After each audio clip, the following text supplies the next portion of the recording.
Então, seja bem-vindo a mais um Desejo Imediato. Como sabe, o Desejo Imediato é aquele programa que nós criamos no canal A Cor do Dinheiro para consertar cabeças, no caso a doutora Alexandra Nunes está aqui presente, ou então para tratar assuntos de saúde, quando está aqui a doutora Maria do Céu Santo. E o que é que nós escolhemos para esta semana? O tema chamado divórcio. Mas antes de irmos ao tema, e é a doutora Alexandra Nunes que vai explicar porque é que escolhemos este tema, eu quero lembrar que nós temos um mail dedicado ao programa que dá pelo nome de desejoimediato@gmail.com. Alexandra, então, bem-vinda e explica lá porque é que escolhemos o tema divórcio. Olha, escolhemos o tema divórcio porque tenho ouvido, aliás, dos meus pacientes que se não foi desta que me separei, não vai haver aqui outras situações que sejam tão impactantes. Pois, sendo que, se não foi desta, tem a ver com a pandemia. Sim, com o facto de terem ficado mais tempo em casa e terem que se ter aturado mutuamente, não é?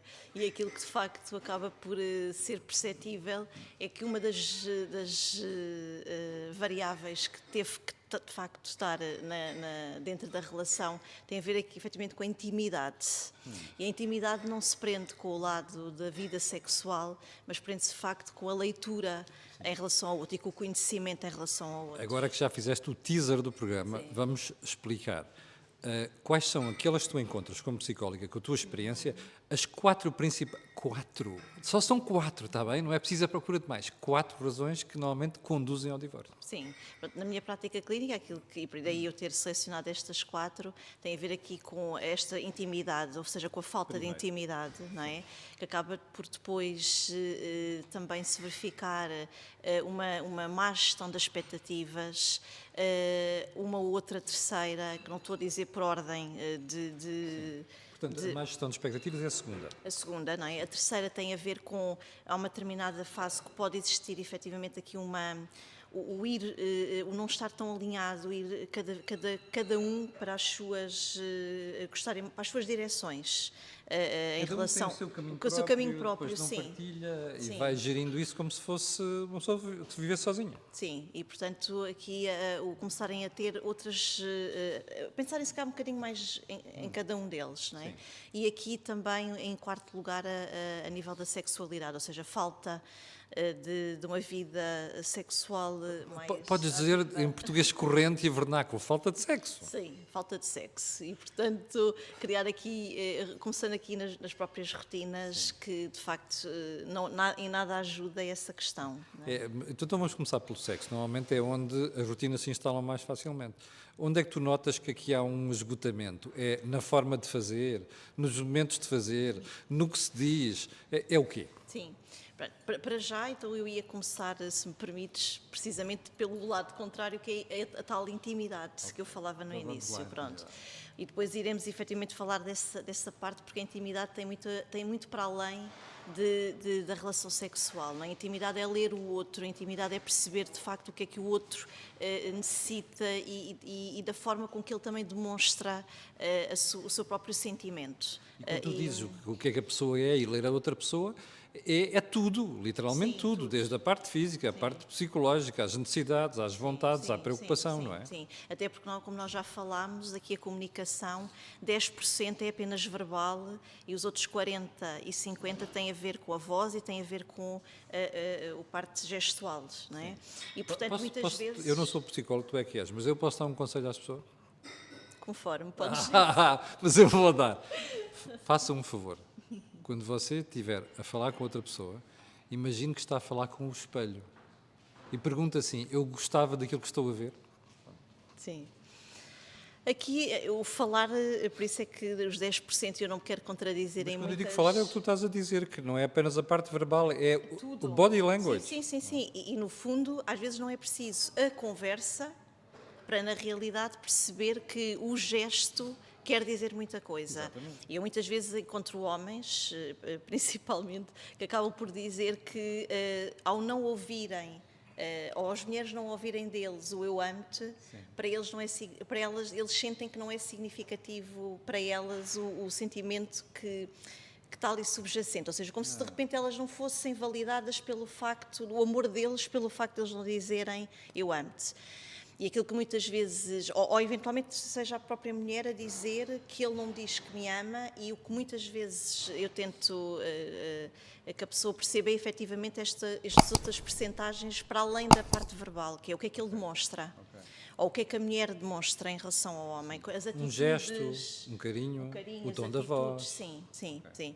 E isso vai levar ao tal ponto que tu me falavas em relação à parte sexual. Porque muitas vezes o homem ou a mulher podem, de facto, demonstrar no lado mais amoroso, mais tátil, e nomeadamente a nível sexual, esse amor.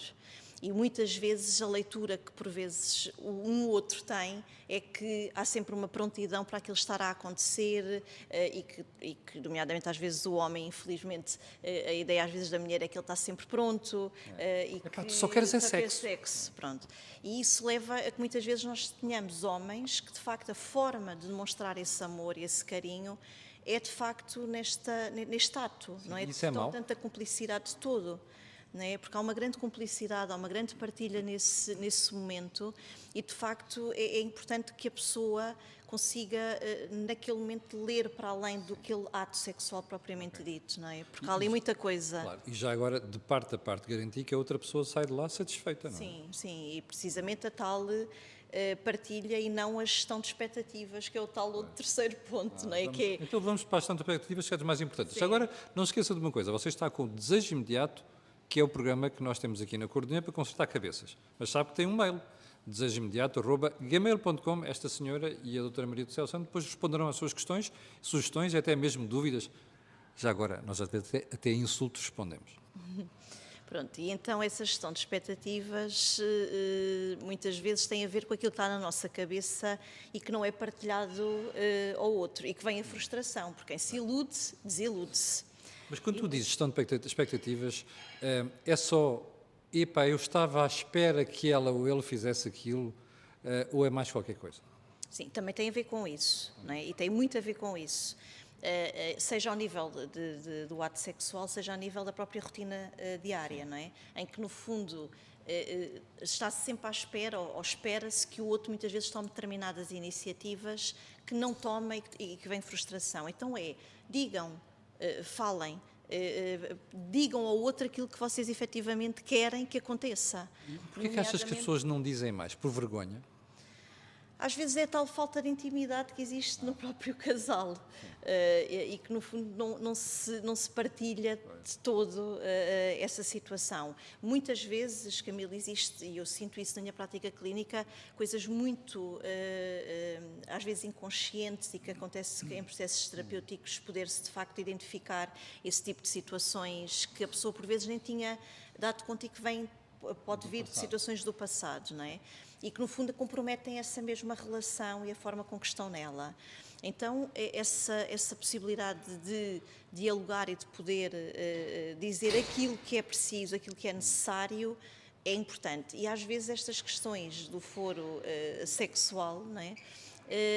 Pode existir em determinadas pessoas esse lado mais tabu de explicar ao outro aquilo. E eu uma vez fiz um teste. Houve uma fase da minha vida em que eu tive esse problema. E às tantas comecei a falar com outra pessoa e depois a pessoa dizia, pois, mas eu não sabia.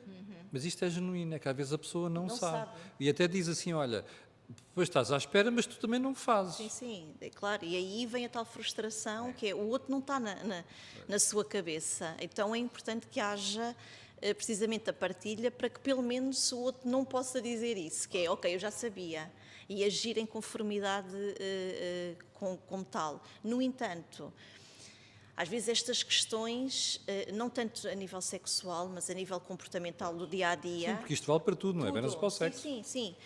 Muitas vezes já se disse que se gosta de que se haja de uma determinada maneira e o outro não age, e muitas vezes em clínica as pessoas dizem efetivamente isso, que é, eu já disse o que gostaria e parece que ele não entende ou ela não entende e isso cria alguma frustração, pronto, porque no fundo até já se demonstrou ao outro. Tu já sabes como é que eu gosto e do que é que eu gosto e não ligas nenhuma. Sim, sim, e não vem isso que era desejável. Então, de alguma forma, também é perceber o que é que possa estar a existir do outro lado, que possa estar a ser dado, mas que a pessoa está, de certa forma, com aquela noção de que tem que vir daquela forma e, ao não vir, não lê o que já está a ser dado a mais do outro. Pronto, e isso é de facto importante. Ainda falta um ponto, certo? Sim, tem a ver com os interesses que podem começar a surgir na vida pessoais, na vida do casal.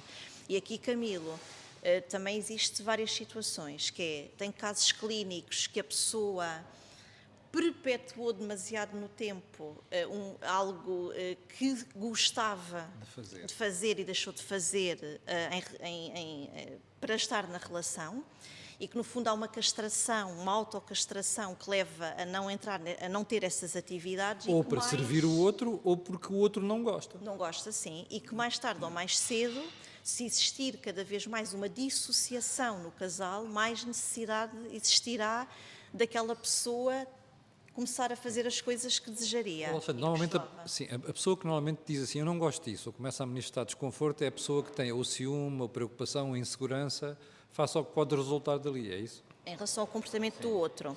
Sim, pode existir, não é? E as suas próprias crenças de que se a pessoa estiver naquela forma, na relação, gosta-se mais ou menos.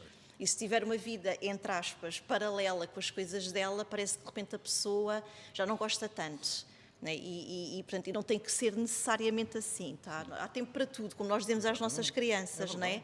Há tempo para tudo e, portanto, dentro da relação também há tempo para tudo. Olha, e o que é que tu dizes às pessoas nessa circunstância, além do há tempo para tudo? Como é que tu ajudas as pessoas? Porque eu sei que, aliás, eu acho que este é um dos problemas mais comuns que nós encontramos nos casais. Não? Sim, para já é que se a pessoa, aqui conforme, se a pessoa de facto tem noção de que está-se a castrar para não ter as atividades, é que comprometimento é que essa castração, de certa forma, vai implicar na relação.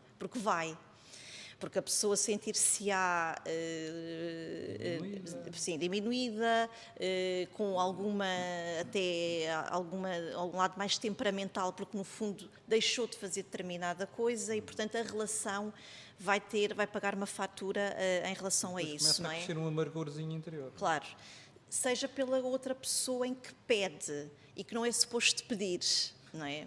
Porque o achar-se que se vai mudar o outro é de facto uma falácia, não é? Aqui nós temos alguma divergência. Eu continuo a achar que é possível mudar um bocadinho. Mas enfim, isto é a opinião da psicóloga, que é melhor do que a minha. Sim, mas aqui é óbvio que pode, mas tem que ser a própria pessoa a querer isso. Claro. Não é? Temos que convencer o outro. E se fizer sentido à pessoa fazer esses ajustes, claro que sim, que é possível mudar, não é? Agora, pedir ao outro é completamente diferente, não é? Sabe qual é a estratégia mais interessante aqui? É, faça sentir o outro que tem que mudar, mas faça sentir com uma diplomacia, com uma suplesse, que senão você aí vai perder o jogo. Sim. Alexandra, chegamos ao final do programa ou tens mais alguma coisa para acrescentar? Pronto, e é só aqui mesmo para dizer que aqui, de alguma forma, sendo mesmo na outra pessoa que no fundo está a ter alguma dificuldade de aceitar a vida do outro, né?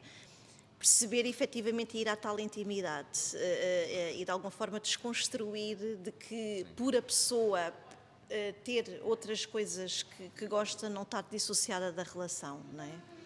E que só ganhará com ela.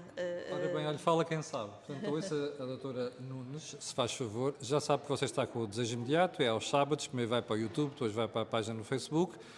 Tanto é partilhado na minha página como da Alexandra e da própria doutora Andréia Costa. E quero lembrar-lhe que para o final, que você tem um mail dedicado a isto, desejoimediato@gmail.com. Alexandra, muito obrigado, tenha um grande fim de semana e já agora encontramos daqui a 15 dias. Sim. Um grande fim de semana também para si. Já sabe que na segunda-feira às 8 da manhã estarei aqui e você estará também para lhe atazanar os juízos. Obrigado, tenha um grande fim de semana e até segunda-feira.